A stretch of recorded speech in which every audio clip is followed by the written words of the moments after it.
wanted to make a video and talk to you about crossing midline, what it means and how to encourage it. So first of all, crossing midline is important because it makes both sides of the brain work together and it makes both sides of the body coordinated.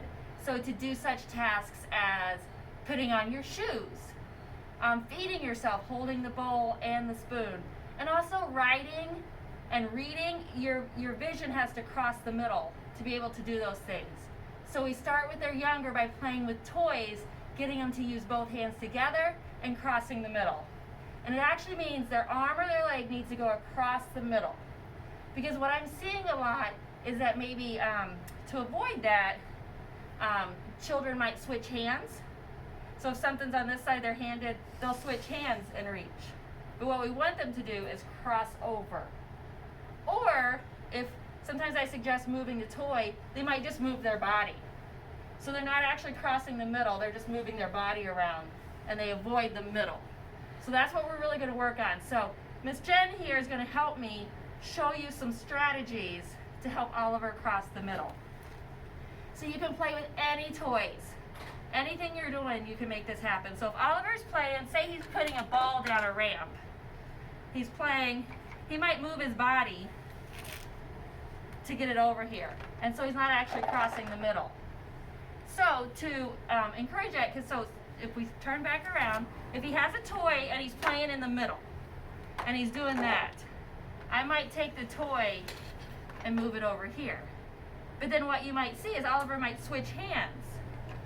And we don't want that. Or he might, if I hand it, he's going to pick it up with this hand. And if I move this, he might move his body so that he doesn't have to cross the middle. So things that you can do to encourage him to cross the middle. So if he has his toy, and you can do it on either side, right or left. You put the toy to the side, and if I give it to him on this side, and he tries to move his body, I'm going to sit right next to him so that maybe he doesn't move and he'll cross over.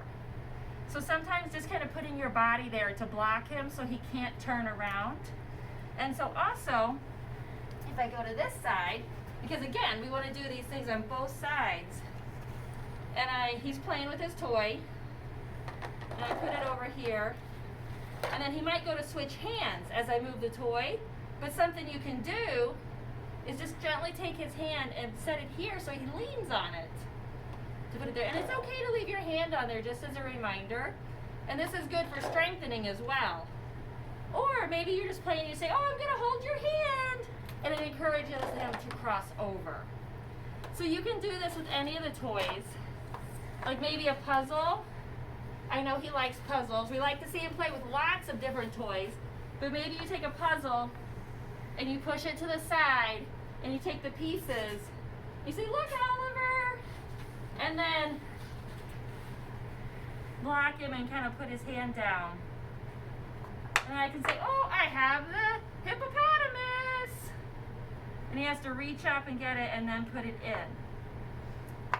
So all this can work. So if you see him sitting and playing with his toys, he's going to play with his toy, and he's using his left hand, so I'm going to push it to the right side and try to encourage it. And then if he's using his right hand, I'm going to flip it over and I'm going to pull it to the left side. So again, kind of holding that hand or setting that hand down to encourage him, or even blocking his body so that, or you can even put him up against the couch and move things. So we want him to reach across his body. Either way.